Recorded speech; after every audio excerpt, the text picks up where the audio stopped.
കേരള സർവകലാശാല ആസ്ഥാനത്ത് ഇന്നും SFIയുടെ വലിയ പ്രതിഷേധമാണുണ്ടായത്. പുതിയ വിദ്യാർത്ഥി യൂണിയനെ സത്യപ്രതിജ്ഞ ചെയ്യാൻ അനുവദിക്കാത്തതിലും ഇന്നലത്തെ പോലീസ് നടപടിയിലും പ്രതിഷേധിച്ചുകൊണ്ടായിരുന്നു ഇന്നത്തെ പ്രതിഷേധം. ബാരിക്കേഡ് തകർക്കാൻ ശ്രമിച്ച പ്രവർത്തകർക്ക് നേരെ പോലീസ് നിരവധി തവണ ജലപീരങ്കി പ്രയോഗിച്ചു. കേരള സർവകലാശാലയിലെ തെരഞ്ഞെടുക്കപ്പെട്ട യൂണിയനെ സത്യപ്രതിജ്ഞ ചെയ്യാൻ അനുവദിക്കുന്നില്ലെന്നാരോപിച്ചാണ് SFI വൈസ് ചാൻസലർ മോഹനൻ കുന്നുമ്മലിനെതിരെ സമരം തുടങ്ങിയത്. ഇന്നലെയുണ്ടായ പ്രതിഷേധത്തിന് നേരെയുള്ള പോലീസ് നടപടിക്കെതിരെ സർവകലാശാല ആസ്ഥാനത്ത് ഇന്ന് SFI സംസ്ഥാന കമ്മിറ്റി മാർച്ച് നടത്തി. VCയെ കാണാനില്ല എന്ന ബാനർ സർവകലാശാല ആസ്ഥാനത്തിന് മുന്നിൽ പ്രവർത്തകർ സ്ഥാപിച്ചു.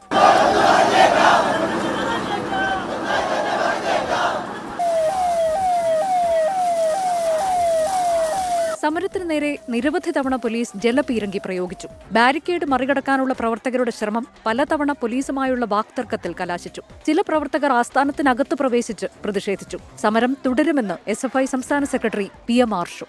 ഈ സർവകലാശാലയ്ക്ക് കീഴിലെ 10,000-കണക്കിന് വരുന്ന വിദ്യാർത്ഥികളുടെ അവകാശം സംരക്ഷിക്കുന്നതിന് വേണ്ടിയുള്ള സമരമാണ് നമ്മൾ ഏറ്റെടുത്ത് മുന്നോട്ട് കൊണ്ടുപോയിക്കൊണ്ടിരിക്കുന്നത്.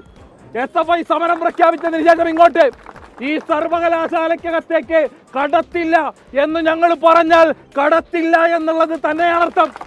മാർച്ച് അവസാനിപ്പിച്ച ശേഷം സർവകലാശാല ആസ്ഥാനത്തിന് മുന്നിൽ വീണ്ടും പ്രവർത്തകർ അനിശ്ചിതകാല സമരം ആരംഭിച്ചു. 24 തിരുവനന്തപുരം.